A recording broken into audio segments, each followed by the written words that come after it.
Mr. Alban Knox.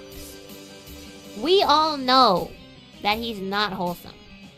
But the question is, how unwholesome is he? Let us present the case. Good voice Can you acting. moan like that? Like with that reverb, please? In that evidence we have seen, he is clearly begging for Fulgur Ovid, his genmate, friend, and colleague, to quote-unquote moan with reverb. In which, if you guys want to see what happens afterwards... Can I what? Moan? Can you guys... So, this kind of adds to Fu-chan also being unwholesome, but we'll move on to that later.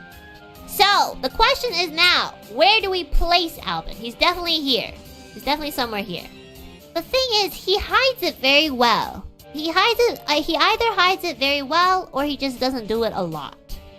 He did call Finana's taste vanilla. Yes, I do remember that. He thinks that Finana's tastes are quote-unquote vanilla, which in that context means that, like, whatever she was into was not hardcore enough for him.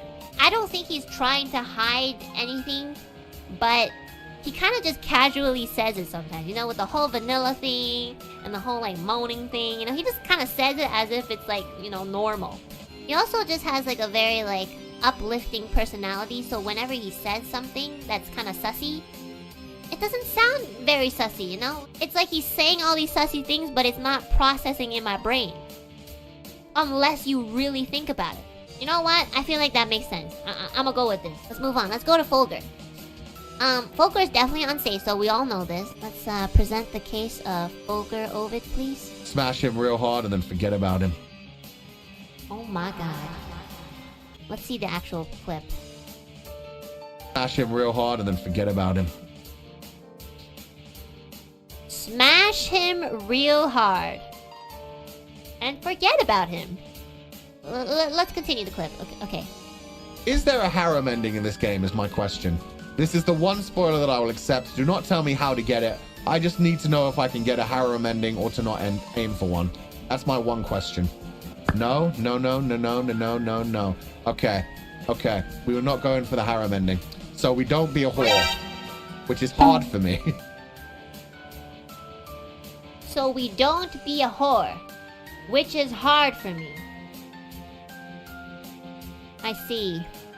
I think the evidence speaks for itself. I don't think I need to further clarify anything.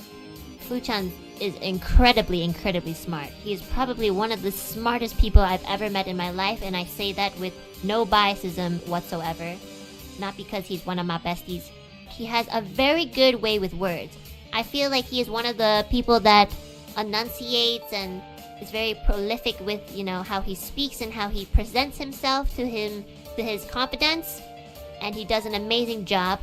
And because he has that ability, much like Alban Knox, but in a very different way, he's so sophisticated that we get distracted by it.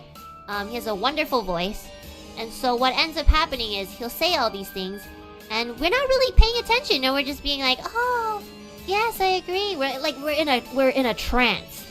I even think he is like kind of like probably like Vox, where he's like his own entity. With that, I do think Fu-chan should be here.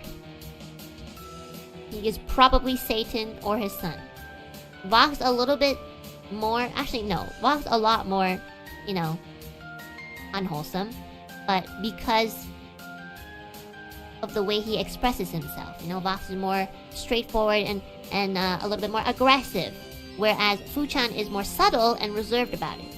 But if you simmer it down to the core of the core, they are very unwholesome. And plus, it makes a lot of sense. I didn't even realize this, but they're the Lamb brothers, so like, it all connects. The circle, the yin and yang, we're going back. The yin and yang. The yin and yang. Okay, the circle, it all connects in a loop, you know, all a loop. Don't see it as a straight line. It is a circle. The circle where everything changes and everything rotates. Yes, connecting everything.